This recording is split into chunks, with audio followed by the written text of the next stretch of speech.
When you think about pets, two animals probably jump to mind right away, right? Dogs and cats.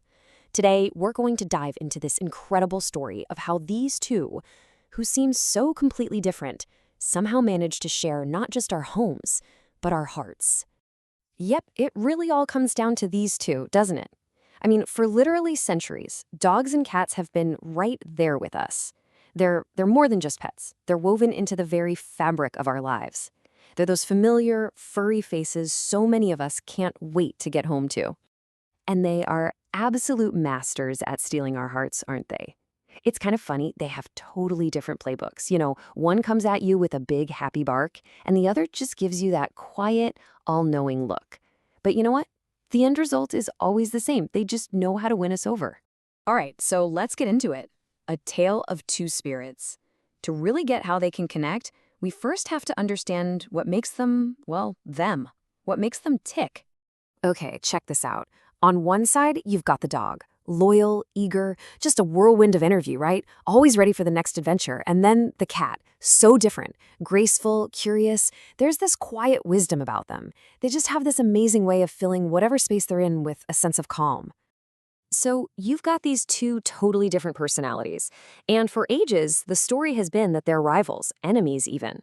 But what if we challenge that old idea? Let's talk about what happens when these opposites actually connect.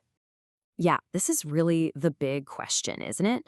We've all heard the phrase, fighting like cats and dogs. But for real, what actually happens when their two very different worlds collide under one roof? Well, the answer might surprise you. What happens is something pretty magical, actually. The whole dynamic just shifts. It's not about opposition anymore. It becomes something way more complex and honestly, way more beautiful. They just start breaking all those old cliches we thought we knew. So how does this magic work? It's not instant, it's a process. It happens in a few steps. First, they learn. They're just watching each other, figuring out habits, personal space, that sort of thing. Then they adapt. They actually start to adjust their own natural instincts to coexist. And then, and this is the really incredible part, they start to look out for each other. They form this unique protective bond. It's amazing. And all of this really gets to the core of their relationship.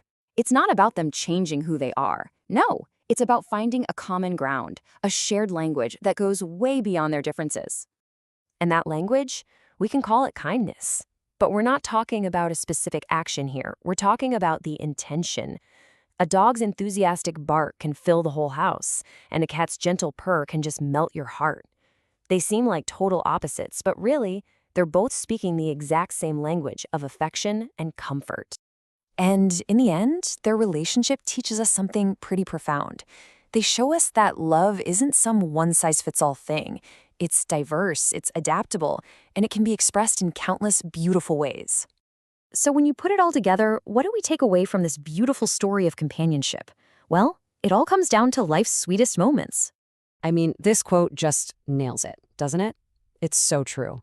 Whether it's the quiet comfort of a cat purring on your lap or the absolute boundless joy of a dog greeting you at the door, life's sweetest moments often have whiskers and paws. That's the good stuff. So I'll leave you with this to think about. After seeing how these two very different hearts can share one home, where do you stand? Are you a dog person, a cat person, or maybe, just maybe, you're a little bit of both?